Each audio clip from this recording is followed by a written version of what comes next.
Então, hoje o assunto vai ser defeitos de caráter. Muitas famílias não têm nem ideia do que seja defeitos de caráter. Todas as pessoas têm, mas os dependentes químicos, principalmente os que estão na ativa, eles deixam aflorar cada vez mais. Isso, eles botam para fora esses defeitos de caráter. São comportamentos que envolvem diversos. Aí depois eu vou citar alguns, né?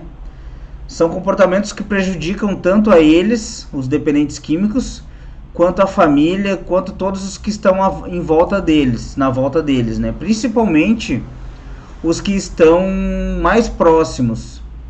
Porque o dependente químico que está na ativa, eu vou falar basicamente do dependente químico que está na ativa, né? Ele não mede esforços para conseguir a substância, ele só pensa nele mesmo, ele simplesmente ele é um egoísta.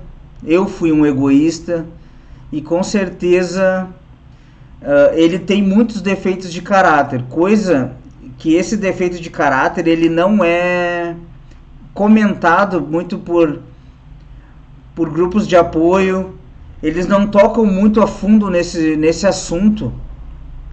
Esse assunto é mais debatido em comunidades terapêuticas, clínicas principalmente, que trabalham diretamente com o dependente químico, né? E a família não é muito trabalhada nesse assunto, que deveria ser, com certeza.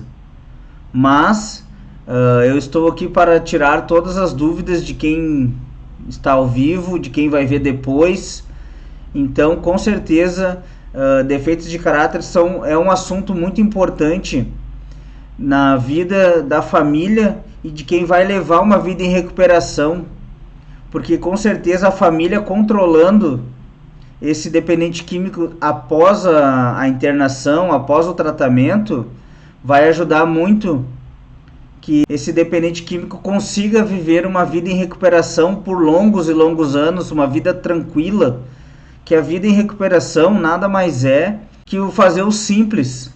Fazendo as coisas simples, a vida em recuperação ela flui e ela vai se caminhando aos poucos. Claro que no início eu tive mais dificuldade. Hoje viver em recuperação é muito mais fácil para mim do que há 10 anos atrás, 8 anos atrás. Com certeza, o que eu faço hoje eu não fazia há 10 anos atrás. Hoje eu tenho outro tipo de vida, muito mais fácil. Hoje para mim viver recuperação é muito simples. E com certeza hoje eu trabalhei meus defeitos de caráter, muito. Eu tenho que trabalhar eles a todo momento, para que eu, um dependente químico em recuperação, não deixe eles aflorar. Então, defeitos de caráter todos nós temos, mas nem todos nós sabemos que temos. Nem todos conhecemos como defeitos de caráter. E os dependentes químicos que estão na ativa, eles simplesmente eles deixam aflorar mais esses defeitos, porque eles estão na função da drogadição. Eles só pensam na próxima dose, eles só pensam em como vão conseguir a substância, e na verdade eles não pensam nas consequências que vai ter a decisão deles. Por isso que eu falo com garantia que quando a família fica sabendo que o dependente químico possui defeitos de caráter, conhece alguns, ela tem que sinalizar ele, para que a família ajude esse dependente químico a trabalhar eles, a não deixar eles aflorar. Porque defeitos de caráter também levam a uma recaída. Porque defeitos de caráter levam a comportamentos e atitudes erradas. Então, a família tem que estar de olho aberto, a família tem que entender esse assunto, tem que saber sobre esse assunto, pois é muito importante. É um assunto importante, que é muito pouco tocado. E com certeza a família deve saber sim. E por isso que eu venho aqui alertar sobre alguns, os mais conhecidos, os mais aflorados. E com certeza isso vai ajudar bastante. A Patrícia está falando ali a tal da recaída comportamental. Com certeza, a recaída ela começa por comportamentos antes do uso, antes de concretizar o uso da substância. Então o dependente químico ele começa a fazer comportamentos errados, começa a mentir, começa a omitir situações, começa a gastar dinheiro em outras coisas, ele começa a fazer totalmente a vida dele errada, ele começa a fazer coisas que ele não aprendeu no tratamento dele. Aos poucos, um dia ele faz uma coisinha, outro dia ele faz outra, e aí no fim da história ele chega ao ponto que ele concretiza o uso. Então por isso que a recaída, eu conheço diversos casos de recaída, infelizmente, nesses longos anos que eu tenho de experiência, que a recaída ela é desenhada. O dependente químico ele vai traçando a recaída aos poucos. E aí ele arquiteta toda essa recaída quando ele mais espera, na verdade, que ele bota o plano dele em ação, que é... vou dar um exemplo aqui, a Tatiana está pedindo exemplo. Exemplo de recaída quando ela se desenha é assim, ó. Quando eu conseguir atingir um número X de dinheiro na minha conta, eu vou usar somente álcool. Ou quando eu ficar 5 anos limpo, eu vou usar somente maconha. Ele bota um tempo, ele cria uma expectativa que vai acontecer isso, que ele vai conseguir se controlar, ele vai desenhando isso, ele vai alimentando essa recaída, esse uso controlado, e na verdade o que acontece? Ele alimenta esse uso controlado, vai alimentando todos os dias. Não, que agora eu tô forte, que eu passei por um tratamento, eu aprendi que não vou mais me descontrolar com o uso, eu vou usar apenas, eu não vou usar e abusar da substância, eu tô tranquilo, eu só vou usar uma vez, eu vou usar só no final de semana, e ele vai alimentando isso todo dia. E aí chega que ele alimentou isso todo dia.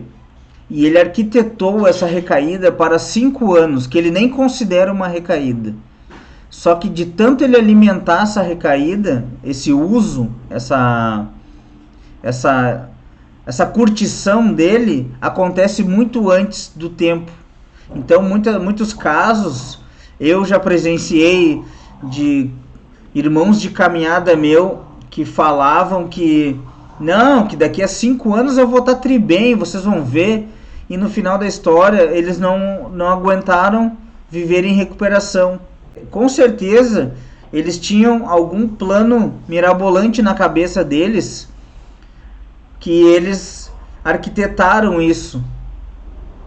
Sem se perceber, eles foram alimentando isso. E aí o que aconteceu?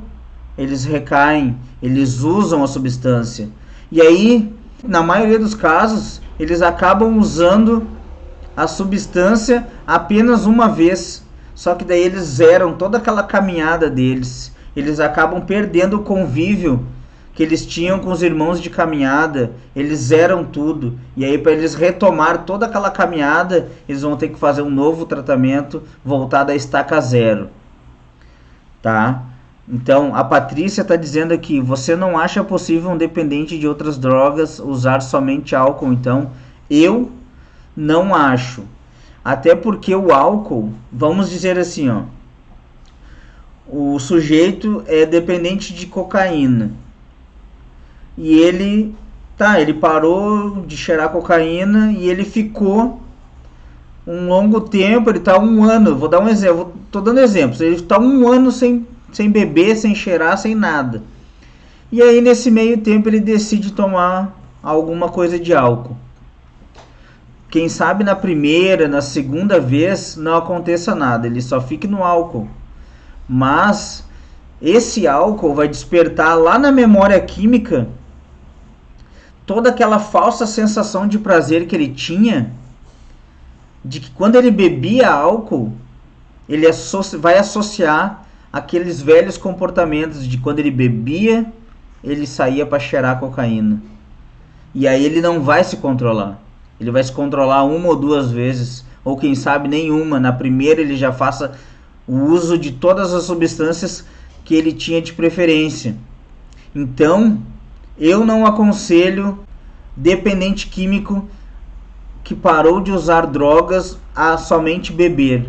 Até porque viver em recuperação é uma vida quase normal, mas com limitações. E com limitações quer dizer abrir mão álcool, drogas, vida desregrada.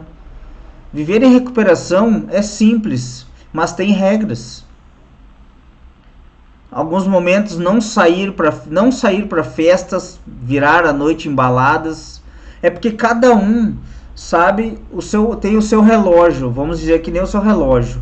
O que o meu relógio, eu não posso acertar o meu relógio com quem tem 20 anos de graduação, de caminhada.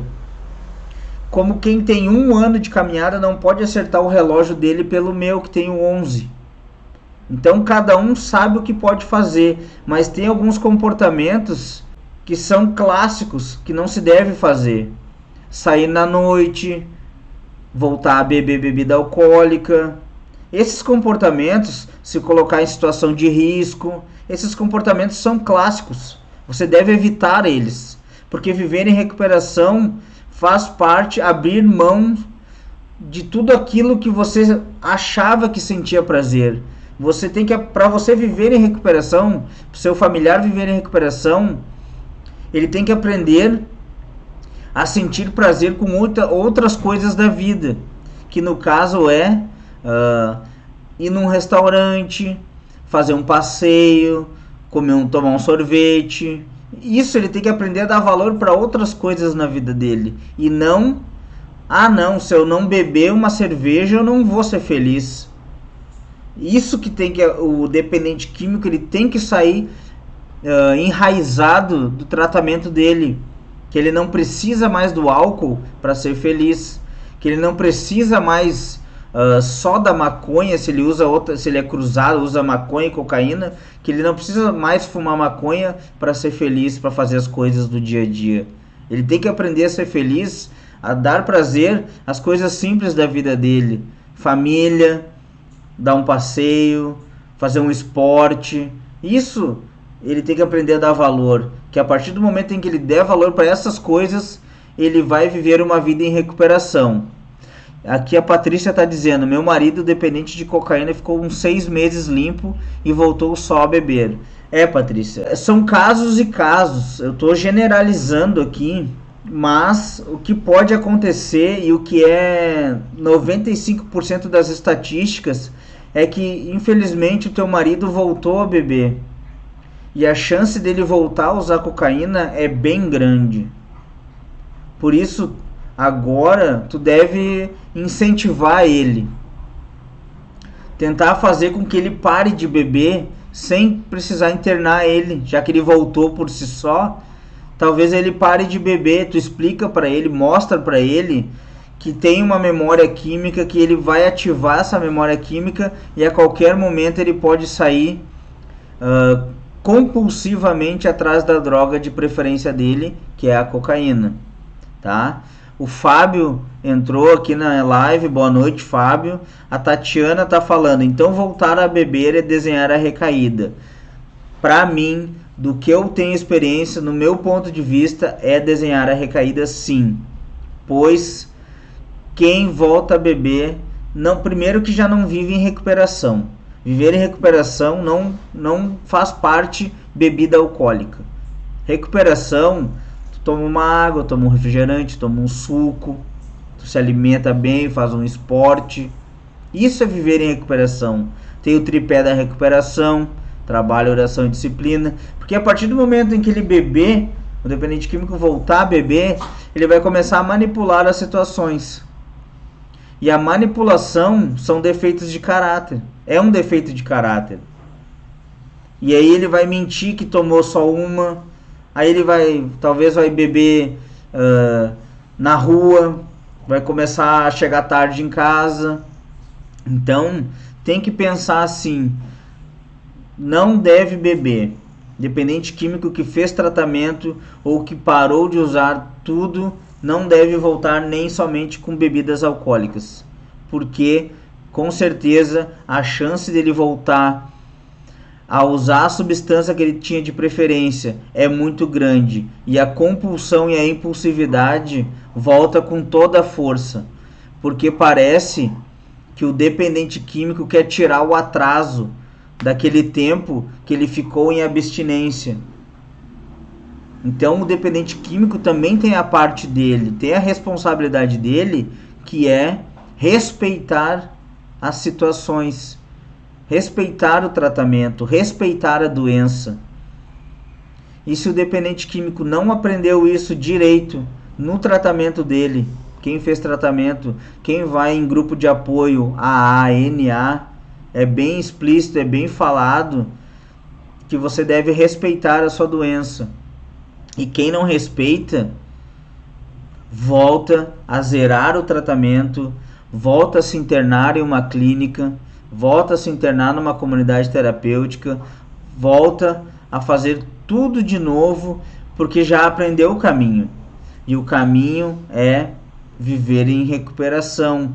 A pessoa que já fez um tratamento, ela não consegue usar mais droga tranquilamente. A consciência dela cobra, uma hora ou outra.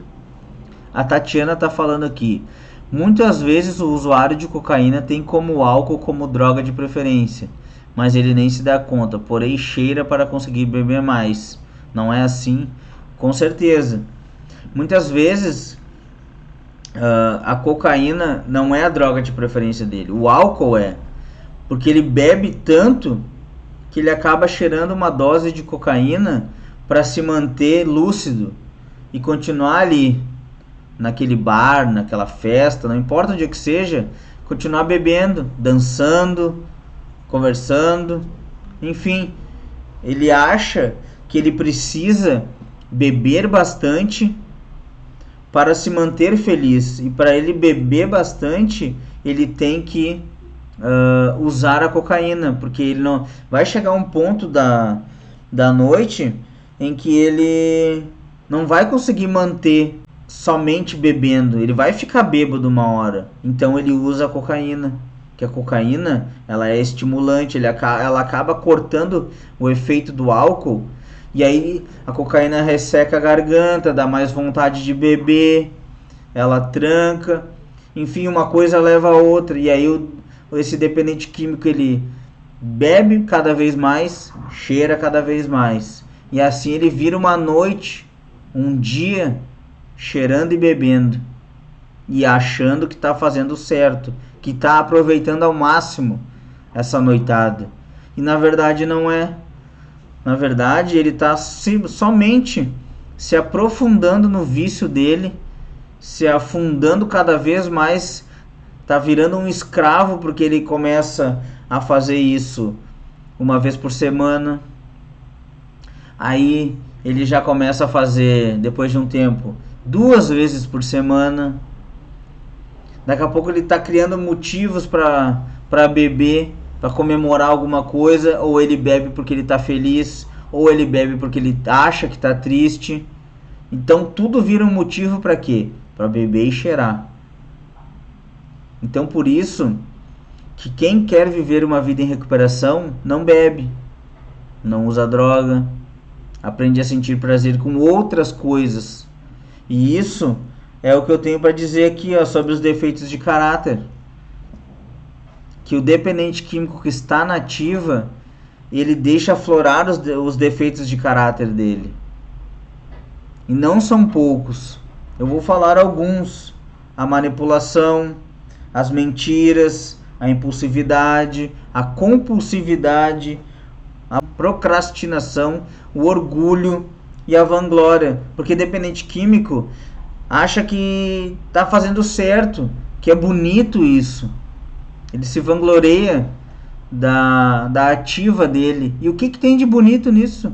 O que ele acha que ele é mais esperto que os outros, sendo que ele está lá atolado na droga, que ele gasta todo o salário dele em álcool e droga, festa, noitada. A Inês Helena está falando: você acha que as pessoas que fazem uso de tóxicos, quase todos têm depressão? Aí depende, alguns têm, outros não têm, e isso somente com diagnóstico de psiquiatra, né? Não quer dizer que todos são. Alguns não são, outros vão por curiosidade. Tem diversos fatores que levam uma pessoa a usar drogas, né? Curiosidade, amizades, grupos de amigos, faculdade, grupo de trabalho, quer ser mais desinibido, quer conversar mais com as pessoas, experimentou uma vez, gostou. E aí quem experimenta tem uma grande chance de desenvolver a dependência química. Mas nem todos que experimentam são dependentes químicos. Mas assim, uma coisa que eu tenho para dizer, todo dependente químico foi usuário, mas todo usuário não é dependente químico. A Tatiana está falando que acho que a compulsão é a mais comum.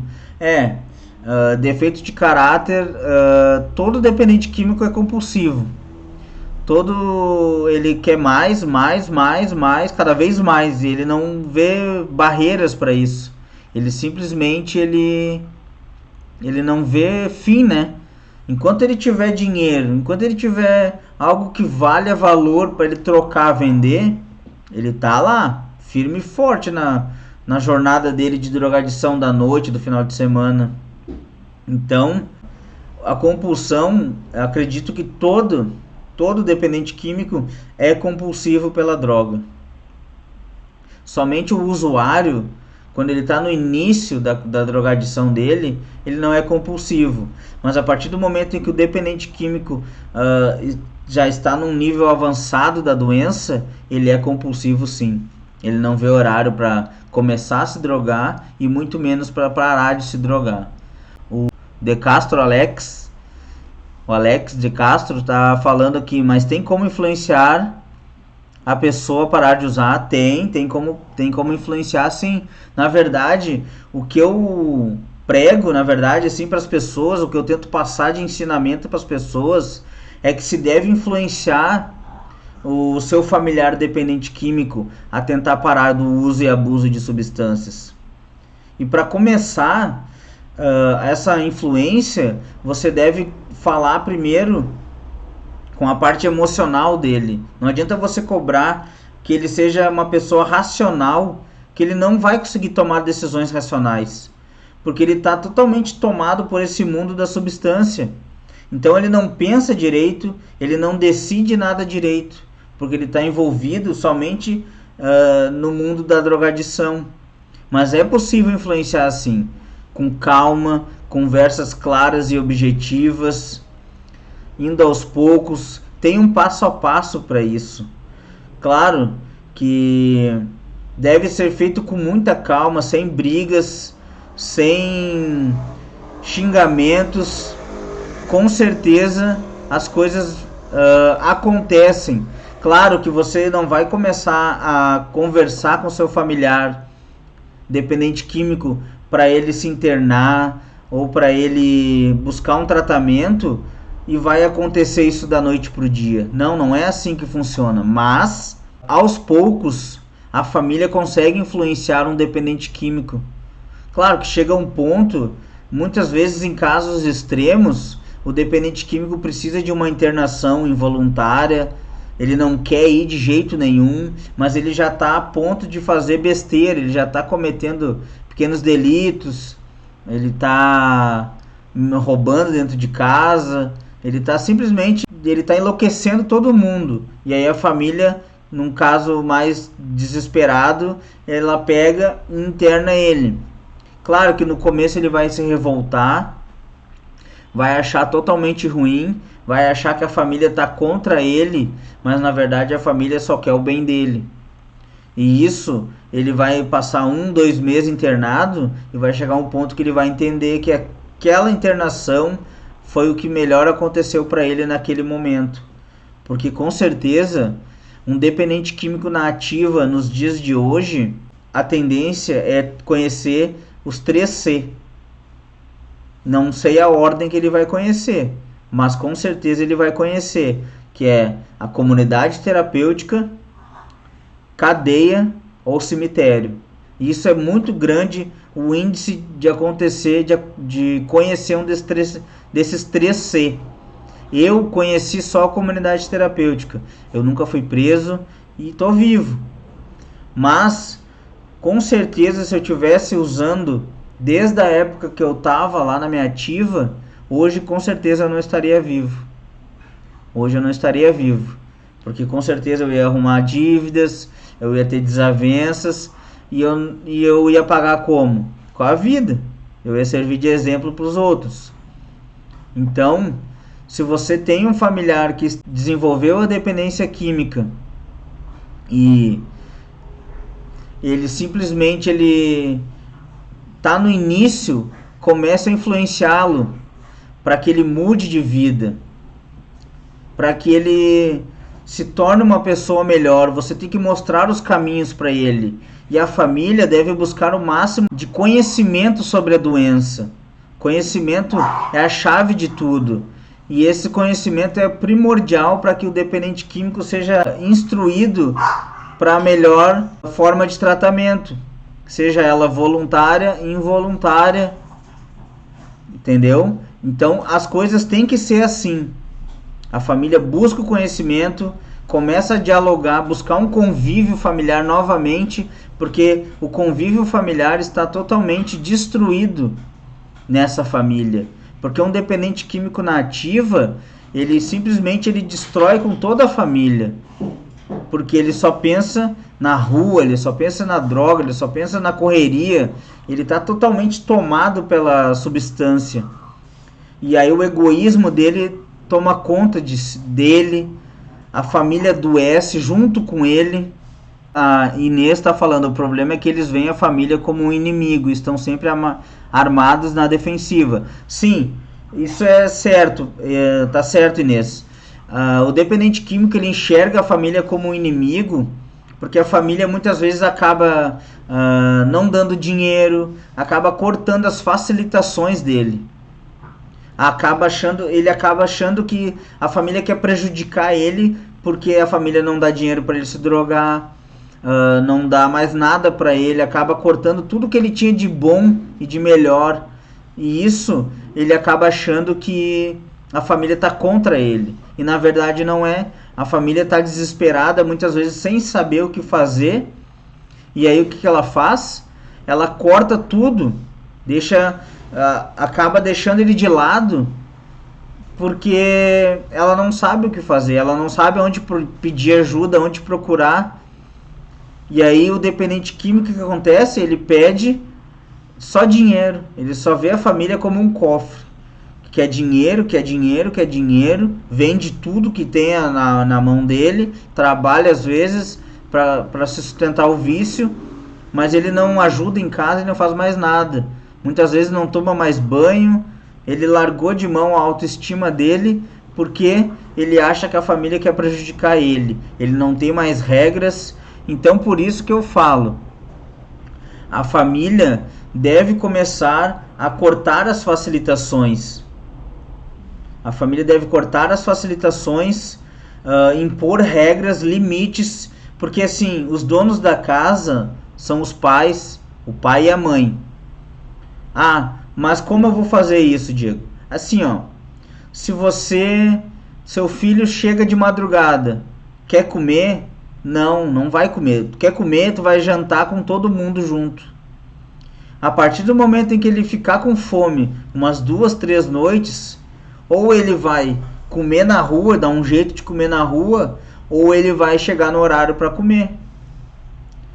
A partir do momento em que a mãe não lavar mais a roupa dele, ou ele vai lavar, ou ele vai andar sujo. Porque assim, facilitações tem quem merece. E se ele usa droga, não chega no horário, não tem regras, não tem limites, por que ele vai merecer ter toda a facilitação que o resto da família tem? Não, ele tem que cumprir as regras. Almoçar com a família, jantar com a família.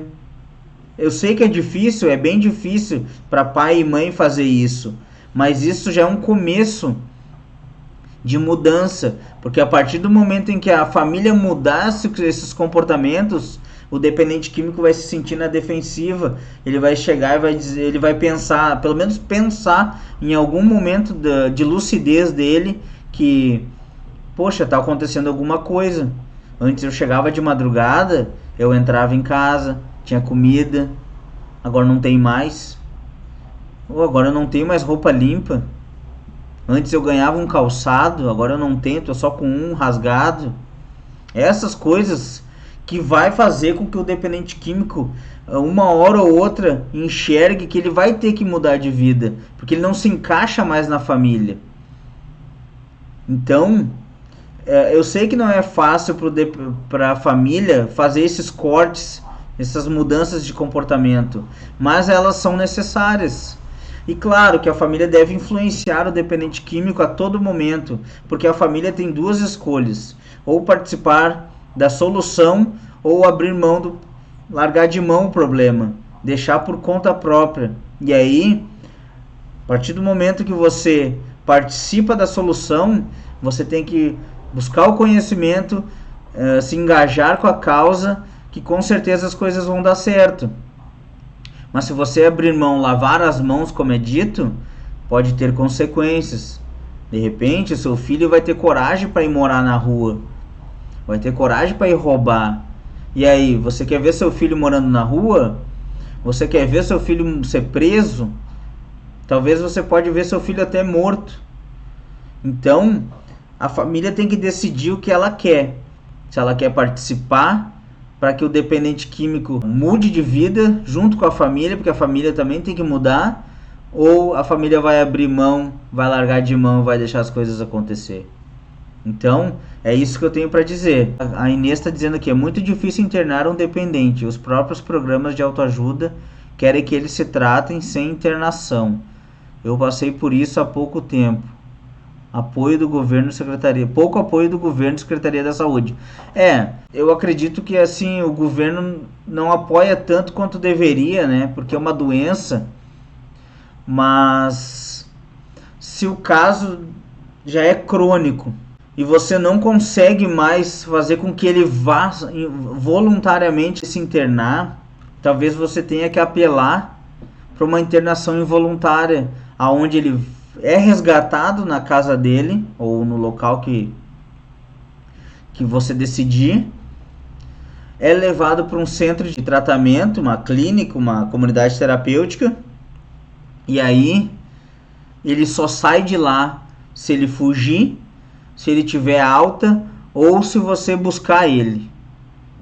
Aí com certeza, claro que ele vai, no início ele vai se revoltar, ele não vai gostar, vai achar que você... Aí sim que ele vai achar que a família está contra ele. Mas vai passar 1, 2, até 3 meses, ele vai desintoxicar. E aí ele vai começar a se render a um tratamento. Porque assim é o esperado, né? Que ele se renda a um tratamento. E ele começa a ver que o melhor que aconteceu para a vida dele foi ele ser internado.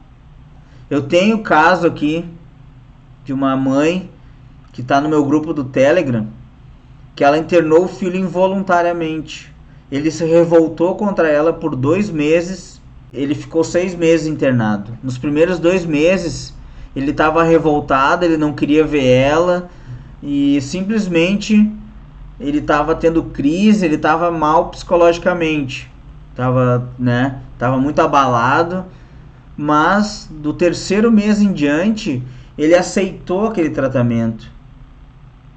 Ele simplesmente viu que aquilo ali era a melhor coisa que estava acontecendo para ele. Ele se dedicou ao tratamento e hoje ela vive em recuperação com o filho dela.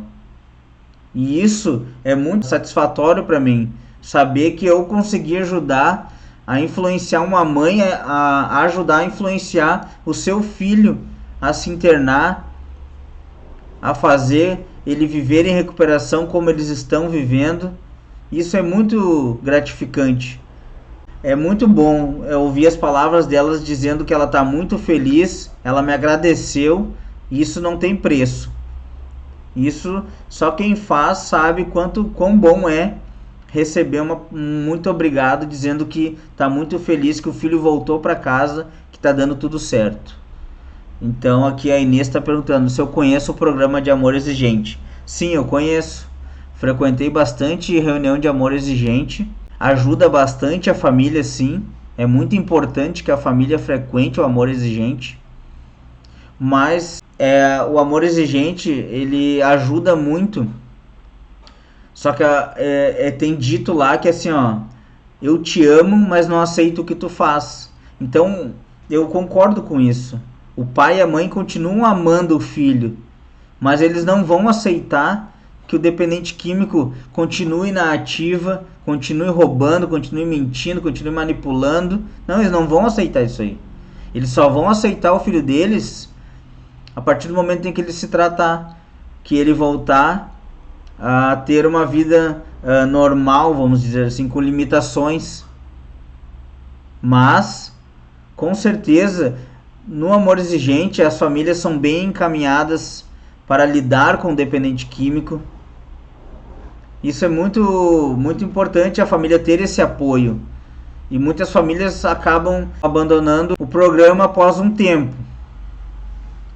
Mas é muito bom e muito importante para a família. Ela não resolve a problemática, mas ajuda muito, tá? Então a live de hoje eu falei sobre defeitos de caráter.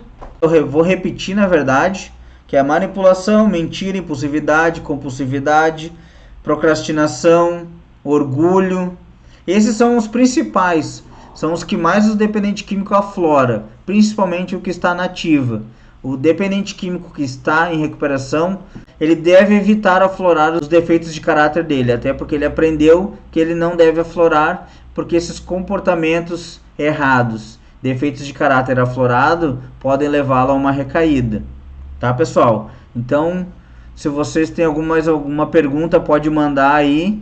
Quarta-feira que vem temos live de novo às 20 horas e 7 minutos.